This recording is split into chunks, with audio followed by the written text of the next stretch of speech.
नमस्कार, मेरा नाम है गौरव पाल। आप देख रहे हैं गौरव का चश्मा। दोस्तों, एक बार फिर अनिल मिश्रा ने बाबा साहब भीमराव अंबेडकर के खिलाफ जहर उगल दिया है। जातिवादी वकील अनिल मिश्रा जेल जाकर भी नहीं सुधर रहा है और लगातार बाबा साहब भीमराव अंबेडकर को अपमानित करने के लिए उनके ऊपर अनर्गल टीका टिप्पणी कर रहा है, ताकि देश में एक बार फिर से अंबेडकर विरोधी माहौल जो है वो बना सके। जी हां, क्या कुछ कहा अनिल मिश्रा ने, मैं आपको बताता हूं। लेकिन अगर आप लोग पहली बार हमारे चैनल पर आए हैं तो चैनल को सब्सक्राइब कर बेल आइकन दबा दीजिए। दोस्तों, आप एक वीडियो देखिए और इस वीडियो में देखिए अनिल मिश्रा क्या कह रहा है। आज तक इतिहास में कोई ऐसा पन्ना नहीं है, कोई ऐसी लाइन नहीं लिखी कि स्वतंत्रता संग्राम की लड़ाई में अंबेडकर या उनके परिवार ने कोई एक भी ऐसा कदम उठाया हो जिससे भारत की स्वतंत्रता आंदोलन में सहयोग हुआ, बल्कि हर कदम का विरोध उनके द्वारा किया। और उस समय जो एक ही पार्टी होती थी कांग्रेस, उस कांग्रेस ने एक असत्य स्थापित किया कि जो वर्तमान में संविधान लागू है उस संविधान के निर्माता अंबेडकर। लेकिन सत्य दबाया नहीं जा सकता। बहुत लोगों ने कोशिश की बार बार नाम लाने की कि संविधान निर्माण किसने किया, तो संविधान के जो निर्माता हैं वो सर वीएन राव साहब, जो एक दक्षिण भारत के बेंगलोर के पास के ब्राह्मण परिवार से बड़ा प्रतिष्ठित और विद्वान परिवार था। उनके द्वारा संविधान का निर्माण ड्राफ्ट जो तैयार किया वो एक वर्ष पूर्व ही तैयार कर दिया गया था। ये तो 47 में बने थे उसके सदस्य संविधान सभा के। उनने 46 में संविधान का ड्राफ्ट तैयार कर दिया और 243 अनुच्छेद आर्टिकल उनके द्वारा ड्राफ्ट में लिख दिए गए। वो ड्राफ्ट आज भी मौजूद है, आप उसकी सर्टिफाइड कॉपी ले सकते हैं। उस पर drafted by sir VN Rao ही लिखा और उसी संविधान को संविधान सभा ने कंसीडर करके विचार उपरांत थोड़ा बहुत ऊपर नीचे करके वही लागू किया।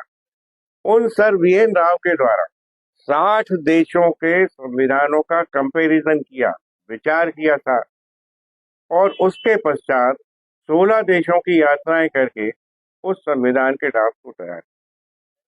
लेकिन वोटों की राजनीति के कारण उस महान व्यक्तित्व का नाम दबा दिया गया।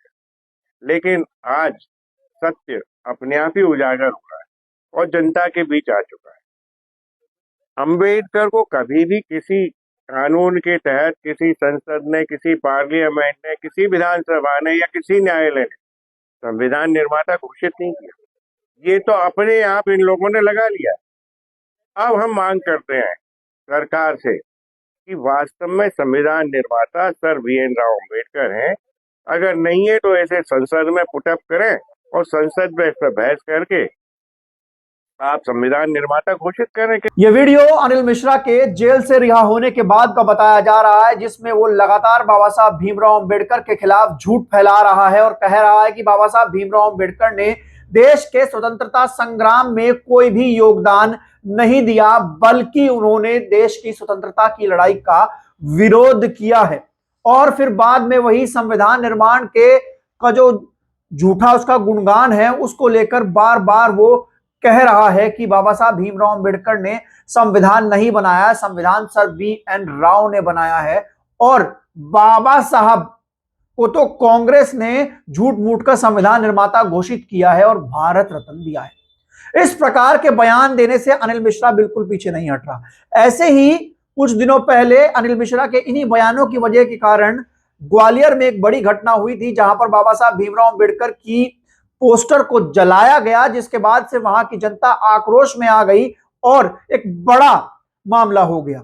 यानी कि जब जब अनिल मिश्रा ने बयान दिए हैं, उन बयानों की वजह से कहीं ना कहीं जो देश है उसकी शांति व्यवस्था बिगड़ी है। और अनिल मिश्रा बार बार इसी प्रकार के बयान दे रहा है, जबकि उसको जब कोर्ट से जमानत मिली अब तक उस पर मामला रद्द नहीं हुआ है। उस पर SC/ST एक्ट में मामला दर्ज हुआ था, जबकि मांग ये थी कि NSA में मामला दर्ज किया जाए। लेकिन बार बार फिर से देश की शांति को खराब करना चाहता है अनिल मिश्रा और इस तरीके के बयान दे रहा है ताकि जो लोग बाबा साहब भीमराव अंबेडकर के अनुयायी हैं, उनको मानते हैं, उनको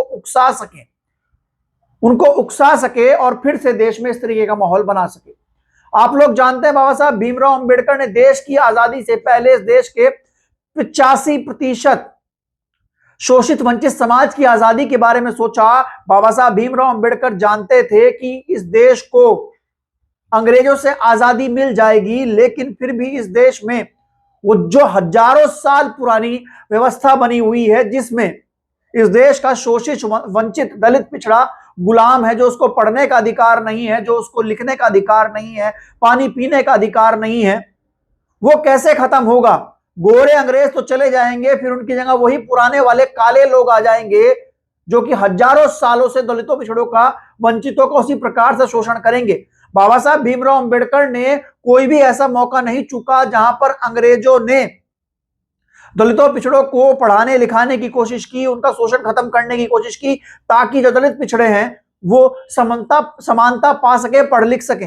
बाबा साहब ने हमेशा से शोषित वंचित वर्ग के लोगों के लिए काम किया, और अंग्रेजों की गुलामी तो 200-250 साल पुरानी थी, लेकिन बाबा साहब ने हजारों साल पुरानी गुलामी की बेड़ियों को तोड़ा।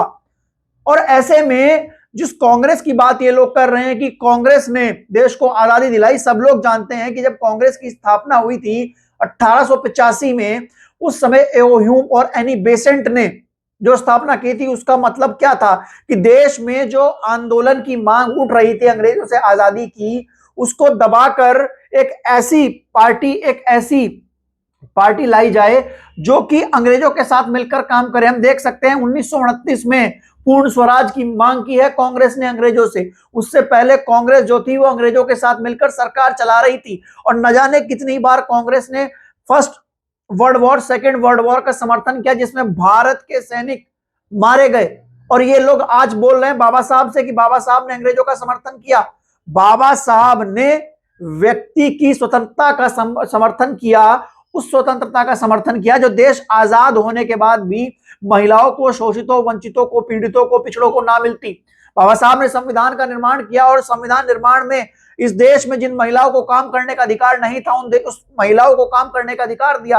आज जो महिला खड़ी होकर कह देती कि अंबेडकर कौन है, उनको पता है अंबेडकर कौन है।